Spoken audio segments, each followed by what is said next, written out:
मैं मनीष कुमार श्रीवास्तव, आपका जिला मत्स्य पदाधिकारी पटना।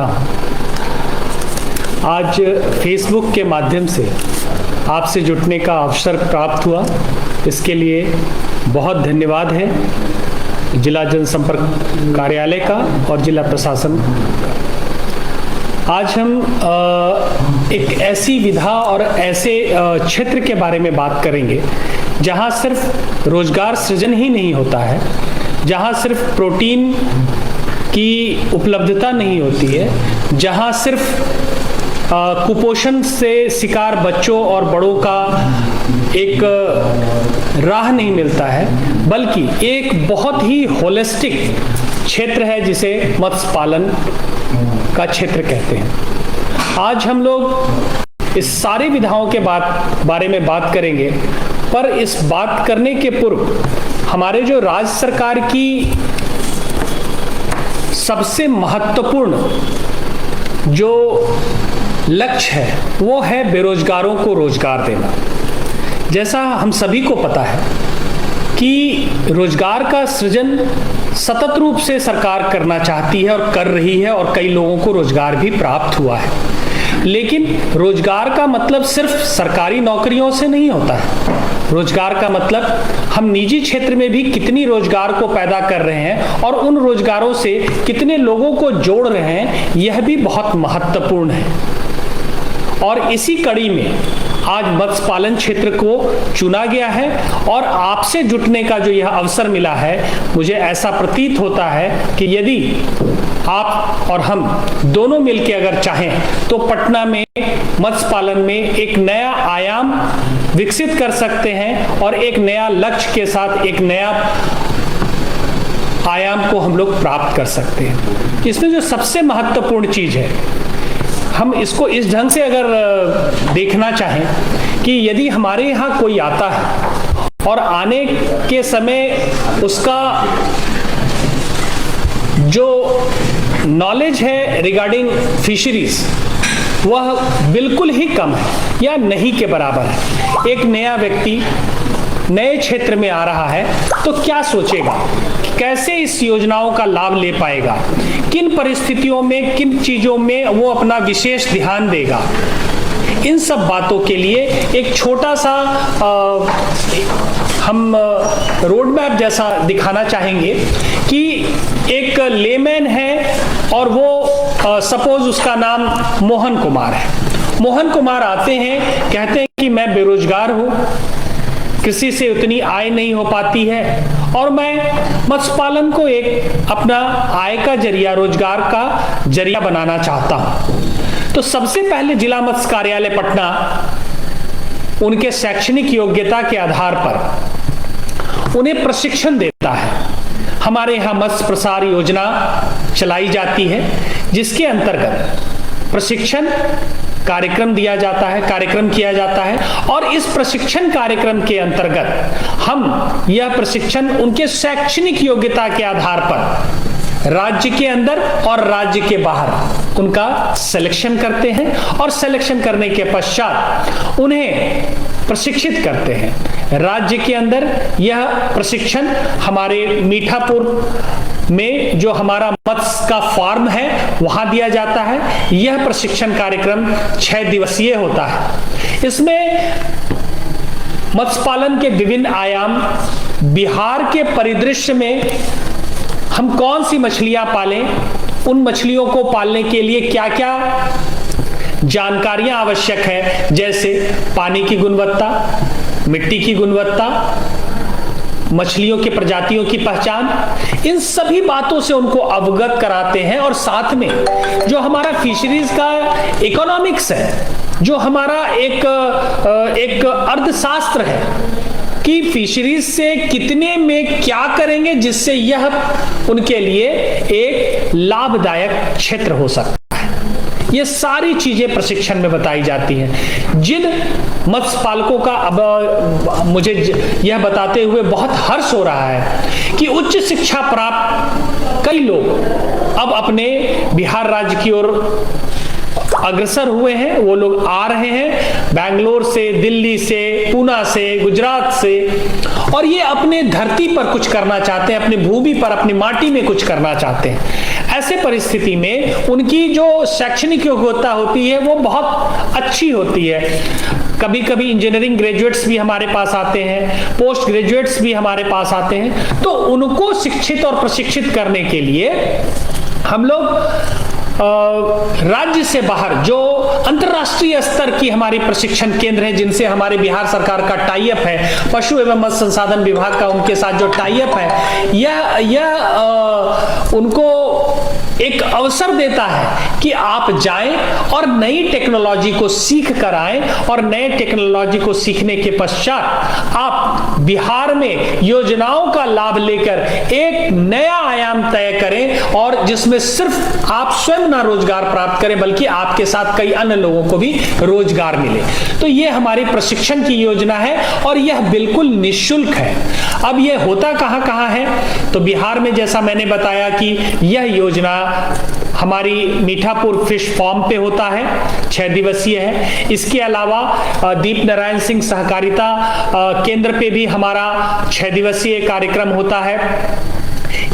इसके अलावा हमारा किशनगंज मात्स्यकी महाविद्यालय में यह कार्यक्रम चलाया जाता है। तो इस तरह से हमारे जो प्रशिक्षण का कार्यक्रम है वो लगातार चलता ही रहता है, और यह कार्यक्रम से सभी लाभ ले सकते हैं। इसके लिए कोई शैक्षणिक योग्यता या कोई वर्ग विशेष की कोई अहर्ता हम लोगों ने नहीं रखी है। हाँ, उम्र जरूर रखा है कि वह 60 वर्ष से कम उम्र के हो, 18 वर्ष से ज्यादा उम्र के हो और 60 वर्ष से कम उम्र के हो। ऐसे कैंडिडेट्स को हम लोग सेलेक्ट करते हैं, और इसमें जो भी आवेदन आता है उसको 100% पूरा करने का हम लोग प्रयास करते हैं। इसके अलावा जो, जैसा कि हमने पहले भी बताया आपको, जिनकी शैक्षणिक योग्यताएं बहुत अच्छी है, उन लोगों को हम लोग अंतरराष्ट्रीय स्तर के जो हमारे नेशनल इंस्टीट्यूट्स हैं, जैसे कि काकीनाडा में CIFE central institute fisheries education, CIFE Kakinada हम लोग भेजते हैं। इसके अलावा CIFE कोलकाता हम लोग भेजते हैं। कोलकाता में हम लोग अंतर्देशीय मत्स्यिकी संस्थान है हमारा, वहां पे ट्रेनिंग के लिए भेजते हैं। नैनीताल में हम लोगों का इंस्टीट्यूट है, वहां पर हम लोग भेजते हैं। पावर खेड़ा में भेजते हैं। हम लोग अन्य तरह के योजनाओं के लिए जो स्पेशलाइज्ड इंस्टीट्यूट्स हैं वहां पे सभी लोगों को भेजा करते हैं, और वो जब प्रशिक्षित होकर आते हैं तब उनको योजनाओं का लाभ देते हैं। ये हुई उन लोगों की बात जो फिशरीज को बिल्कुल नहीं जानते हैं, लेकिन कुछ लोग कर रहे हैं और उनको आशातीत लाभ नहीं मिल पा रहा है। कुछ ऐसी परेशानियां हो रही हैं जिससे वो जूझ रहे हैं और इस सेगमेंट में से बहुत संतुष्ट नहीं है। वैसे लोगों के लिए हमारे यहाँ मत्स्य प्रसार योजना के अंतर्गत भ्रमण दर्शन योजना है। भ्रमण दर्शन योजना है कि बिहार राज्य के पटना जिले के अलावा भी कई अन्य जिलों में जिन मत्स्य कृषकों ने बहुत बेहतरीन काम किया है, उन्होंने क्या ऐसी चीज अच्छी कर ली है जिससे वो उन्नत होते जा रहे हैं और हम अभी भी वहीं पे खड़े हैं, ऐसे लोगों को चिन्हित किया है बिहार सरकार ने, और हमारे मत्स्य कृषकों को वहां पे ले जाया जाता है और ले जाके उनके गुड प्रैक्टिसेस को दिखाया जाता है कि उन्होंने क्या क्या अच्छे काम किए, और उन अच्छे कामों का अनुसरण की अपेक्षा हमारी रहती है। जब वो वापस हमारे जिले में आते हैं तो हमारा यह एक छोटा सा आशा रहती है हमें कि वो उसका अनुसरण करेंगे। और विश्वास जानिए, जब वो वहां से आते हैं तो उनका उत्साह और आत्मबोध जो होता है वो इतना ज्यादा हो जाया करता है कि कई बार बहुत आशा से ऊपर का हम लोगों को रिजल्ट मिला है। तो ये भ्रमण दर्शन योजना है, ये दोनों योजना सरकार के द्वारा निःशुल्क चलाई जा रही है। लाखों लाख खर्च होते हैं इस पे, पर बिहार सरकार के द्वारा इसे अपने सभी बेरोजगार युवक युवतियों को, वैसे लोगों को जो इस रोजगार में आना चाहते हैं, वैसे मत्स्य पालकों को जिनको आशातीत लाभ नहीं मिल पा रहा है, उन लोगों के लिए प्रशिक्षण तथा भ्रमण दर्शन का कार्यक्रम है। अब हम हम स्टार्ट करते हैं कि आखिर मछली पालन में कहां से एंट्री करें। तो मैं एक छोटा सा मोहन कुमार का मैंने उदाहरण दिया था कि मोहन कुमार हमारे यहाँ आए, हमने उनको प्रशिक्षित किया, हमने उनको ब्रह्म दर्शन कार्यक्रम का लाभ दिया। अब वो चाहते हैं कि उनके निजी जो जमीन है उस जमीन पर उनको कुछ मत्स्य पालन का एक आधार मिले जिससे कि रोजगार उनको मिल पाए। तो इन रोजगार में जो सबसे महत्वपूर्ण है वह है तालाब का निर्माण। जब तालाब का निर्माण होगा तभी मत्स्य पालन होगा। हालांकि हमारे यहाँ राज्य सरकार के साथ साथ केंद्र प्रायोजित और केंद्रीय योजनाएं भी क्रियान्वित हैं। ये सारी योजनाएं एक साथ जिला मत्स्य कार्यालय चलाता है और आपको जान के बहुत खुशी होगी कि हम बिहार राज्य में अपनी योजनाओं को क्रियान्वयन करने में प्रथम स्थान पर है। यह जान के बहुत आपको खुशी होगी और आपसे अपेक्षा भी हमारी ये रहेगी कि आप और हमारे साथ जुटे और हमारे कार्यालय से ज्यादा लाभ लें। अब है कि तालाब का निर्माण हम करा रहे हैं। तालाब के निर्माण के लिए आपके पास अपनी निजी जमीन होनी चाहिए। निजी जमीन हो सकता है कि आपके खानदानी जमीन हो सकता है आपकी रजिस्टर्ड जमीन हो। तो जो जमीन है या तो उसका एलपीसी हो या अद्यतन आपकी रसीद हो, उसके आधार पर हम लोग तालाब का निर्माण कराते हैं। तालाब के निर्माण के बाद जैसे कि मान लीजिए कि इसका जो इकाई लागत है वह है 7 लाख रुपए प्रति हेक्टेयर। 7 लाख रुपए प्रति हेक्टेयर, यह इस दर से हमारे यहाँ तालाब का निर्माण कराया जाता है। प्रधानमंत्री मत्स्य संपदा योजना के अंतर्गत और मुख्यमंत्री योजना के अंतर्गत भी यह कार्यक्रम क्रियान्वित है। जब तालाब का निर्माण कराया जाता है तो 7 लाख रुपए के लागत से आपको आपके जाति के आधार पर, यदि आप अनुसूचित जाति या महिला संवर्ग से हैं तो आपको 60% का अनुदान दिया, 60% का अनुदान दिया जाता है। यदि आप अनुसूचित जाति या महिला संवर्ग के अलावा किसी अन्य जाति से हैं तो आप अन्य वर्ग में इसको आपको कैलकुलेट किया जाता है और आपको 40% राशि का अनुदान दिया जाता है। आपको जानकर आश्चर्य होगा कि विगत 3 वर्षों में हम लोगों ने, जहां पटना में इतनी महंगी जमीन है, वहां पर करीब 100 एकड़ से ज्यादा में तालाब निर्माण कराने का अवसर प्राप्त हुआ और हम गौरवान्वित हैं ये कहते हुए कि पटना जिले ने 100 एकड़ में 3 वर्षों में तालाब का निर्माण कराया है। तालाब निर्माण केवल मत्स्य पालन के लिए नहीं, रोजगार के लिए नहीं, आज के डेट में उससे वाटर टेबल भी मैनेज होता है। जो हमारी भूगर्भ जल है वो नीचे जल्दी बहुत तेजी से नीचे खिसकती जा रही है। आपको ज्ञान होगा कि आपके घर का बोरिंग कराने में पहले जहां 80 फीट, 100 फीट, 150 फीट पे निकल जाता था, आजकल आपको सबमर्सिबल पंप लगाने के लिए 300, 350 फीट तक जाना पड़ता है। वहीं पे यदि कोई तालाब हो आसपास तो उसका जलस्तर भूगर्भ का वो ऊपर कर देता है, जहां उस पूरे क्षेत्र का जो जलस्तर है वो ऊपर हो जाया करता है। तो तालाब निर्माण से सबसे पहले तो तालाब निर्माण हो गया। तालाब निर्माण के भी कई विधाएं हैं। पहला ये है कि एक जो हम लोग परंपरागत रूप से तालाब का निर्माण कर रहे थे, हम लोग 1 हेक्टेयर में तालाब बनाते थे, उस पे 7 लाख रुपए हम लोगों को राशि खर्च होती थी और जिसका 40% और 60%, जैसा कि मैंने पहले भी बताया, यह आपको अनुदान के तौर पर मिलता था। लेकिन जैसे जैसे तकनीक बढ़ रहा है वैसे वैसे मत्स्य पालन में तकनीक का समावेश होता जा रहा है। और इस समावेश के बाद हम लोगों ने क्या किया कि चूंकि रकबा बहुत तेजी से घटता जा रहा है, हमारे जो वंश बढ़ते जा रहे हैं, पॉपुलेशन बढ़ता जा रहा है और जमीन का रकबा बहुत तेजी से घटता जा रहा है, तो यदि किसी व्यक्ति को एक सतत रोजगार में हमको ले आना है तो उसके लिए एक सतत आय उसको देनी होगी।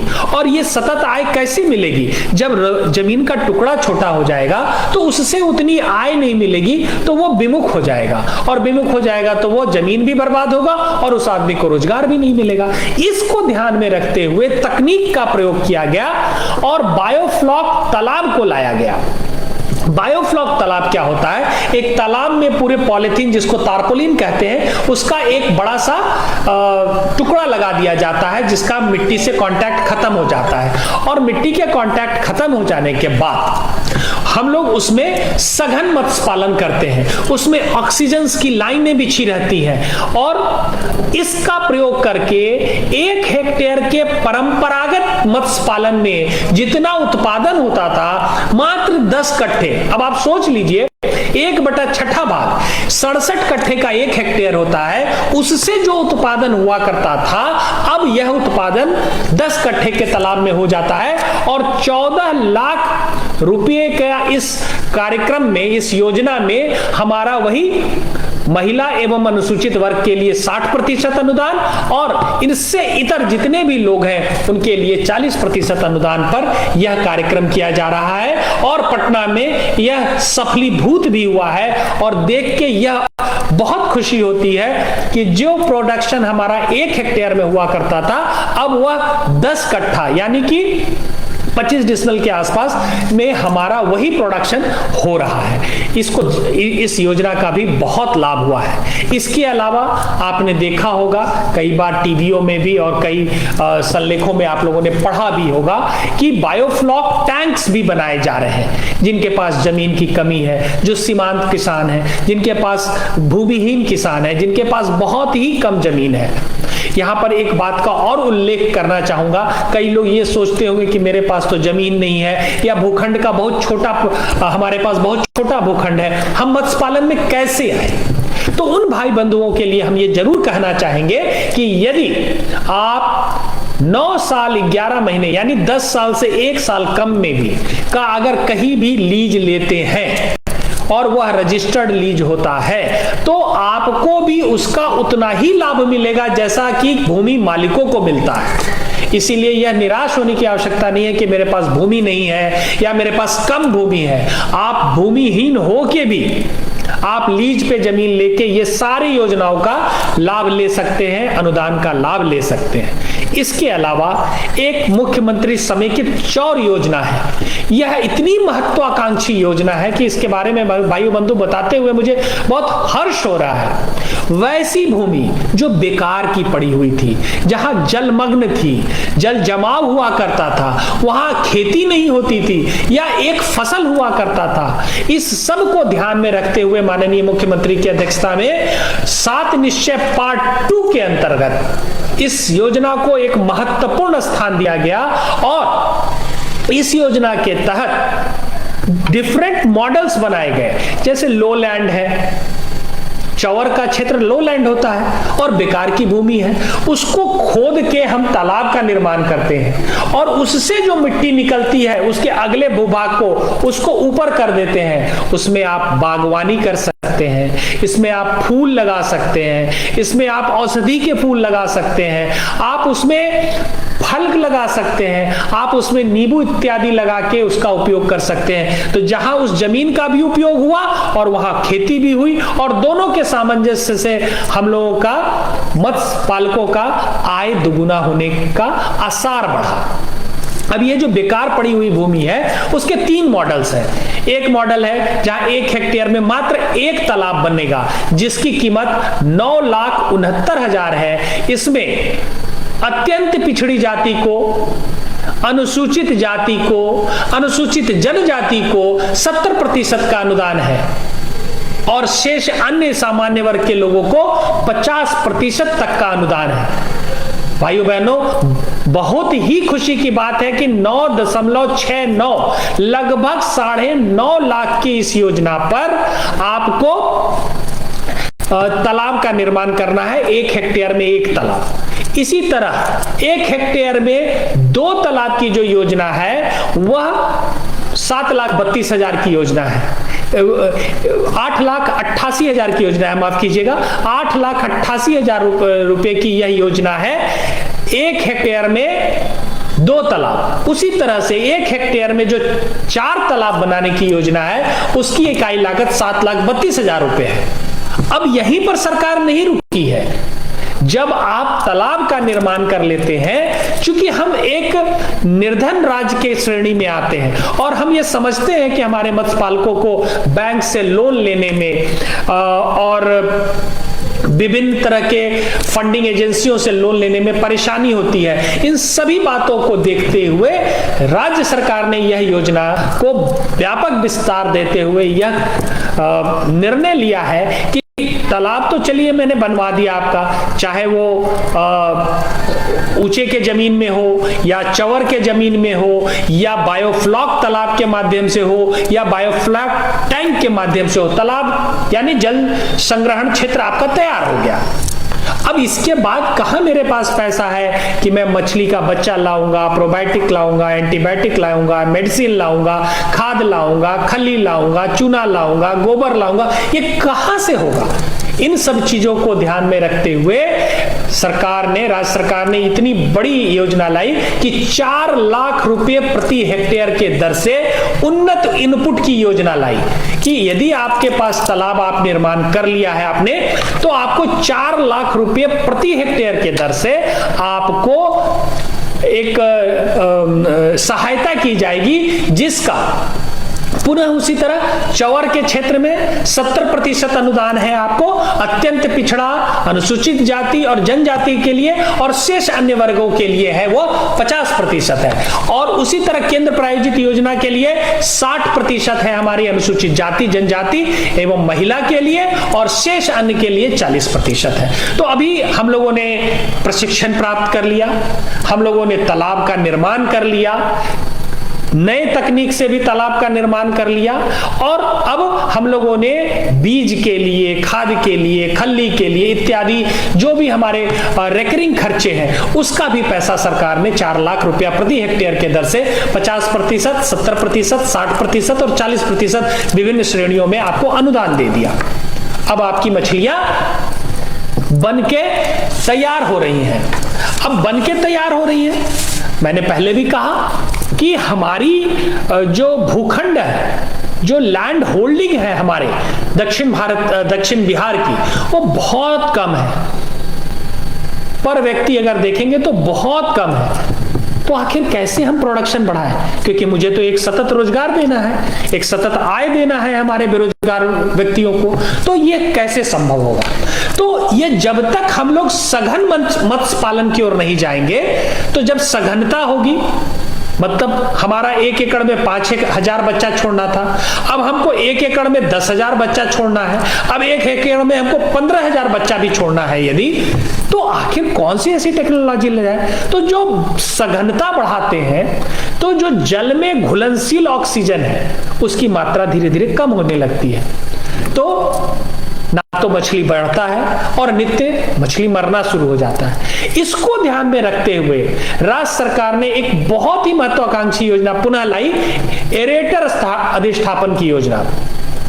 इससे क्या होता है कि हमारे मछलियों में ऑक्सीजन का जो रिक्वायरमेंट है उसको पूरा करने के लिए एक पैडल एरेटर होता है, जैसा कि आपने देखा होगा नाव में लगा रहता है, जिसको चलाते भी हैं हम लोग। वह मैकेनिकल होता है और बड़ी तेजी से स्प्लैश करता है पानी को, और जितनी तेजी से वो ऑक्सीजन मतलब स्प्लैश करता है उतनी ही तेजी से ऑक्सीजन की घुलनशीलता बढ़ती है, और जितना ऑक्सीजन बढ़ता है उतना ही मछली का सर्वाइवल रेट बढ़ता है, मतलब मछलियां जिंदा रहती हैं। और जहां 1 एकड़ से 5,000 किलो आता, वहीं 1 एकड़ से 10,000 किलो आने लगता है, मात्र उस उपकरण को एक लगा देने से। और उस उपकरण का कीमत क्या है? मात्र 50,000 रुपए। मात्र 50,000 रुपए पे, उस पे भी फिर सब्सिडी है, 50%, 70% आपकी सब्सिडी है। तो जिनका तालाब है वो चाहे तो एरेटर लेके अपना सघनता से मछली पालन को ऊपर ले आ सकते हैं, जिनके पास नया तालाब बनाया है वह भी ले सकते हैं, जिनके पास बड़ा तालाब है वो नंबर ऑफ यूनिट्स बढ़ा सकते हैं। तो इस तरह से हमारा तालाब निर्माण हो गया, हमारे बीज संग्रहित हो गए, हमको खाद, खल्ली, गोबर, चूना इत्यादि का पैसा मिल गया। इसके अलावा सघनता से बढ़ाने के लिए हमारे पास एक उपाय आ गया। वो उपाय क्या है? एरेटर की योजना। अब कुछ लोगों का यह प्रश्न हो सकता है, अरे हमको तो बाप दादा के जमाने का तालाब है, हम कुछ कर ही नहीं पा रहे हैं, तो आखिर उसको तो गांव, समाज इत्यादि उपयोग में लाता है। उन चीजों को ध्यान में रखते हुए माननीय मुख्यमंत्री की अध्यक्षता में गठित टीम ने यह निर्णय लिया कि क्यों ना जीर्णोद्धार की योजना लाई जाए। तो हमारे विभाग ने इसको क्रियान्वित किया है और जान के आपको बहुत खुशी होगी कि पुराने तालाबों को जीर्णोद्धार की भी योजना हमारे यहाँ आई है। यानी वैसे तालाब जो जीर्ण शीर्ण हो गए थे, जो अपने अस्तित्व को धीरे धीरे खोते जा रहे थे, उन तालाबों के जीर्णोद्धार की योजना आई है। और इस जीर्णोद्धार की योजना से वैसे मत्स्य पालकों को जो अपने पैसे से उसका जीर्णोद्धार नहीं करा पा रहे थे, वो अब कराने में सक्षम है। यदि आपके पास भी कुछ ऐसे तालाब हैं या आप लीज पर तालाब लेना चाहते हैं, वैसे अवस्था में भी इस योजना का लाभ आप ले सकते हैं। अब तो ये हो गई कि इनपुट आपको दे दिया गया, आपने एरेटर ले लिया, आपने अपना तालाब निर्माण कर लिया और इसके अलावा आपने मछली का उत्पादन प्रारंभ कर दिया। अब जब मछली का पालन आप उत्पादन करने लगेगा तो कई बार जहन में ये बात आती है कि अच्छा, वो मछली का बीज कहाँ से लाएंगे? मछली की बीज की तो सतत आवश्यकता है। अगर मछली का बीज ही नहीं होगा तो फिर आप डालेंगे क्या तालाब में? तो मछली के बीज की बहुत बढ़िया योजना आई है जिसको मत्स्य हैचरी कहते हैं। और इस हैचरी का 25 लाख रुपए डीपीआर का कॉस्ट है, मतलब इसको अधिष्ठापित करने में आपके 25 लाख रुपए लगते हैं। और जान के आपको बहुत खुशी होगी कि इसमें भी पुनः 50%, 70%, 60% और 40% विभिन्न श्रेणियों में जो अनुदान की श्रेणियां हैं उसका लाभ आपको मिलेगा। और यह बताते हुए भी बहुत हर्ष हो रहा है कि पटना जिला आज मत्स्य बीज के उपलब्धता में लगभग आत्मनिर्भर होने चला है। पूरा बिहार, जैसा कि आप जानते हैं कि मत्स्य उत्पादन में धीरे धीरे आत्मनिर्भरता की बढ़ा है और आत्मनिर्भरता प्राप्त किया है। आज आपको देख के भी आपको अंदाज लगता होगा कि आंध्र प्रदेश से आने वाली मछलियों की गाड़ियां अप्रत्याशित रूप से कम हुई हैं। पहले जहां आप डेली हर चौक चौराहे पर आंध्रा की मछली, आंध्रा की मछली, आंध्रा की मछली मिलती थी, अब वो मछलियां, वह उस प्रजाति की मछलियां, सबसे महत्वपूर्ण है उस प्रजाति की मछलियां बिहार में धड़ल्ले से उत्पादित हो रही है। और केवल हम पटना की बात अगर करें तो पंगेशियस जो कि आती थी आंध्र प्रदेश से, हम लोगों ने आउट क्लास कर दिया है और पटना डिस्ट्रिक्ट अपने आप में आत्मनिर्भरता की ओर है। हालांकि पटना में अन्य जिलों से भी डिमांड के अनुसार ये मछलियां आती हैं। इसके अलावा जो हमारी जो सबसे महत्वपूर्ण योजना जो जिसके बारे में मैं अभी बता रहा था कि हैचरी की ये योजना है, और इस पर आपको मत्स्य का बीज बनता है। उसमें ब्रूडर्स को इंजेक्शन कैसे लगाते हैं, फिर उस ब्रूडर्स से इंजेक्शन से कैसे स्पॉन बनता है, स्पॉन से फिर कैसे फ्राई बनता है, फ्राई फिंगरलिंग में कैसे तब्दील होता है, फिंगरलिंग का फिर नर्सरी मैनेजमेंट कैसे होता है, ये सब प्रशिक्षित करने के पश्चात आपके तालाब का निर्माण कराने के पश्चात तकनीकी रूप से बनने वाले इन संरचनाओं के लिए विभागीय कनीय अभियंता की प्रतिनियुक्ति की गई हुई है। वो हमारे यहाँ प्रतिनियुक्त है और आपके यहाँ निःशुल्क रूप से जाके आपको वो डिजाइन समझाते हैं, आपका वो डीपीआर बना देते हैं। और उसके अनुरूप यदि आप बैंक से लोन लेके कराना चाहते हैं तो, और अगर आप स्वलागत से कराना चाहते हैं तो, दोनों ही स्थितियों में अनुदान की जो श्रेणियां हैं 40%, 60%, 50% और 70%, इसका लाभ आप ले सकते हैं। अब तो ये हो गया कि भाई ठीक है, आपने प्रशिक्षित कर दिया, आपने तालाब निर्माण कर दिया, आपने विभिन्न आयाम से तालाब को नई तकनीक से बनवा दिया, अब इसमें आपने बच्चा भी संचयित कर दिया, उनका संवर्धन भी हो गया, अब हम मछली मारने जा रहे हैं, वहां तक का तो पैसा सरकार ने दे दिया। अब आप कहेंगे कि भाई मैं मछली को ले कैसे जाऊंगा बाजार तक? तो सरकार ने इतने संवेदनशील होकर इस बात को सोचा कि आपको मत्स्य विपणन योजना का एक योजना आई है जिसके तहत हम मछुआरे भाई बंधुओं को उनके उत्पाद को लाने के लिए बाजार तक मत्स्य विपणन योजना अंतर्गत साइकिल सह आइस बॉक्स की योजना लाए हैं। यह इस योजना से एक साइकिल के पीछे आइस बॉक्स रहता था। पहले आप देखते थे कि डोलचियों में, छैटियों में गंदे तरीके से मछलियां आती थी, लोग पसंद करते थे, कभी कभी नापसंद भी कर देते थे। तो उसको देखते हुए एक स्वच्छ और वातावरण में मछली को हाइजीनिक वे में आपके यहाँ प्रेजेंट करने के लिए एक साइकिल पर आइस बॉक्स लगा दिया गया है। और साइकिल सह आइस बॉक्स की यह योजना है जिसमें वो तालाब से मछली डालेंगे और लोकल मार्केट में जो छोटे किसान हमारे हैं उस लोकल मार्केट में उसको बेच देंगे। इससे क्या होगा, हाइजीनिक कंडीशन में मछलियों की उपलब्धता होगी।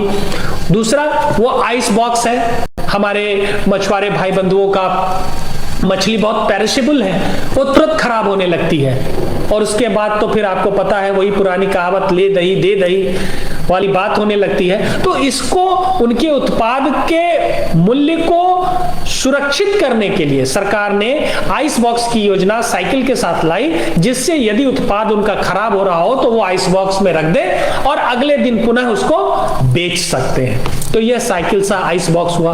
उसी तरह यदि उनको अन्य बड़े जगहों पर लेके जाना है और त्वरित गति से लेके जाना है तो मोटरसाइकिल सह आइस बॉक्स की योजना लाया उन्होंने।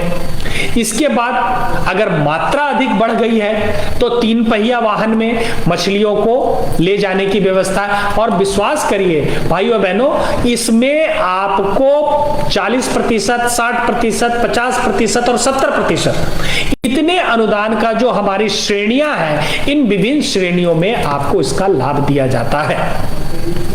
अब आपने सरकार से जो भी आपने अपेक्षा की, तालाब निर्माण हो गया, प्रशिक्षित हो गए, तालाब निर्माण हो गया, उसके बाद आपने उसको पाल लिया, पालने के बाद अब आप उसको बाजार तक ले आने के लिए विपणन योजना से इसका लाभ आपने ले लिया।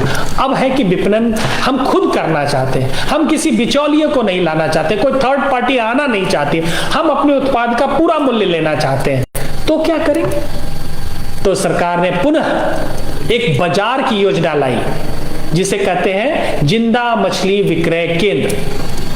जिंदा मछली विक्रय केंद्र में क्या होता है कि जिंदा अवस्था में मछलियों को लाना है आपको, और वो एक बड़ा सा टैंक बना हुआ है, उस टैंक में उसको छोड़ देना है। और छोड़ने के पश्चात आपको पता है कि जिंदा मछलियों की बहुत ही ज्यादा डिमांड है हमारे यहाँ। तो जिंदा अवस्था में उससे 2-3 चीजें लोगों के मन में रहती है। जिंदा मछली है तो ताजी है, जिंदा मछली है तो लोकल है, जिंदा मछली है तो किसी आसपास के क्षेत्र से ही आई है जो हमारे स्वादानुसार अच्छी है।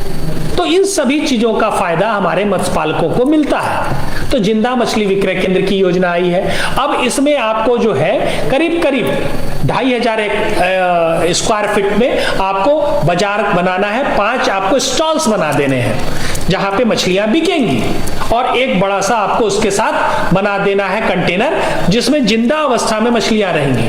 कोई भी व्यक्ति आता है, कहता है कि मुझे ये वाली मछली दीजिए, वो 20 लाख की योजना है। पुनः उस पर 40% और 60% अनुदान की व्यवस्था है। अनुसूचित जाति, जनजाति और महिला के लिए 60% और अन्य वर्ग इतर देन दिस वो आपको 40% की योजना है। अब आपकी मछली बाजार में आ गई और बाजार भी आपका। अब ये बाजार भी आपका हो गया है। आपने अपने क्षेत्र में मछलियां बेच ली, लेकिन आपको लगा कि ना पटना का मार्केट ज्यादा अच्छा है, या कलकत्ता का मार्केट अच्छा है, या गोरखपुर का मार्केट अच्छा है, या झारखंड का मार्केट अच्छा है, तो आप उसको उस अच्छी अवस्था में ले कैसे जाएंगे? इसकी भी व्यवस्था सरकार ने करी और रेफ्रिजरेटेड और इंसुलेटेड वैन की योजना ले आया उन्होंने। और इस योजना का लाभ क्या है? इस योजना का लाभ है कि जितने भी आपके उत्पाद वहां निकले वो उसी अवस्था में कलकत्ता, गोरखपुर, नेपाल या अन्य जगहों पर आराम से बिक जाते हैं। उत्पाद का अच्छा मूल्य मिल जाता है और मत्स्य पालकों के आय में भी वृद्धि होती है। रोजगार जो सृजित हो रहा है वह तो बाय प्रोडक्ट की तरह चल रहा है।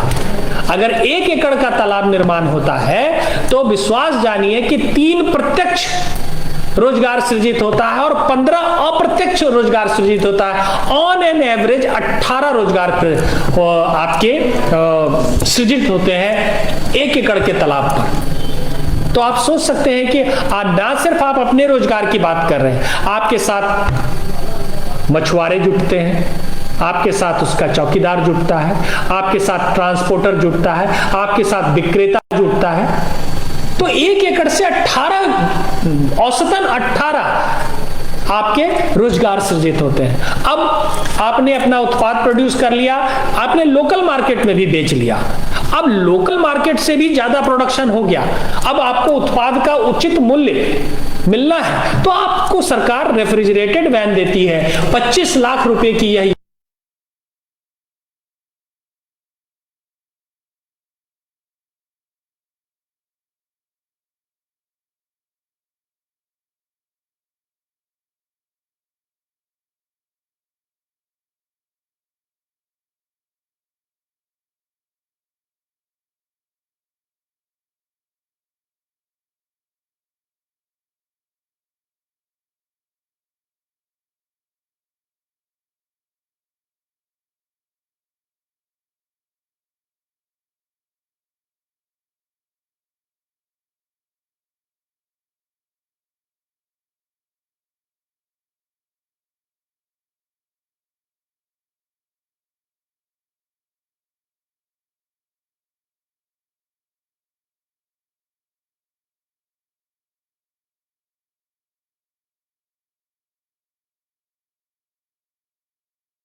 अगर वो चाहें उसकी योजना का लाभ लेने तो भी ले सकती हैं। और जान लीजिए आप कि इसका उत्पाद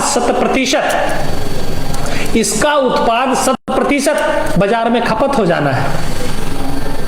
समेकित अलंकारी मत्स्य योजना का जो डीपीआर है वो 25 लाख का है। और जानकर आपको बहुत प्रसन्नता होगी कि हमारे खुसरूपुर में स्टेट ऑफ आर्ट अलंकारी मछलियों की प्रजनन इकाई प्रारंभ हो गई है।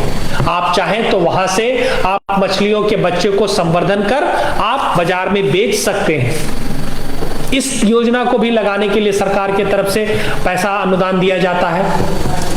तो अलंकारी मछलियां जो है इसको विशेष तौर पर हम अपने महिला माताओं एवं बहनों का आह्वान करना चाहेंगे कि वो आए और इस योजना का लाभ लें। इसके अलावा नई एक तकनीक आई है रीसर्कुलेटरी एक्वाकल्चर सिस्टम। यह बहुत हाईटेक है। बेसिकली उन प्रक्षेत्रों के लिए यह बहुत सार्थक सिद्ध हुई थी जहां पानी की स्कार्सिटी है। उसी पानी को बार बार उपयोग करके हम लोग मछली का उत्पादन और संवर्धन करते हैं।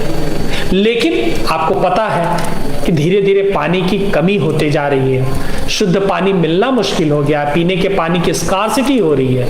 ऐसी अवस्था में हम लोगों ने रिसर्कुलेटरी एक्वाकल्चर सिस्टम को भी अपनाया है और पटना जिले में 4 संयंत्र इस तरह के लग चुके हैं।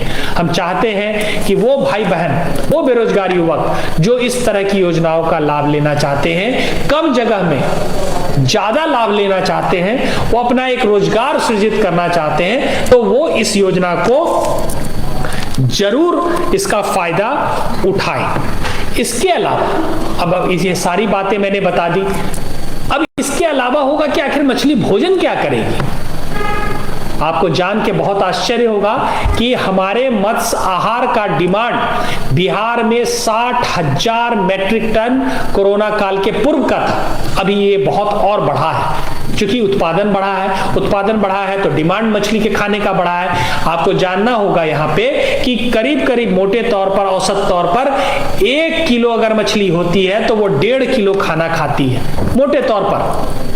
लेकिन यदि अगर आप मत्स्य आहार जो एक बैलेंस डाइट होता है मछलियों का, वह 1.2 यानी कि 1.25 किलो खा के 1 किलो की मछली होती है, तो वो 1.25 किलो आप ये समझ लें कि लाखों टन में मछली का उत्पादन हो रहा है, तो उतने ही टन में आपको अपने मछली के आहार की भी आवश्यकता होगी। एक भी मछली का आहार नहीं था हमारे पूरे बिहार में।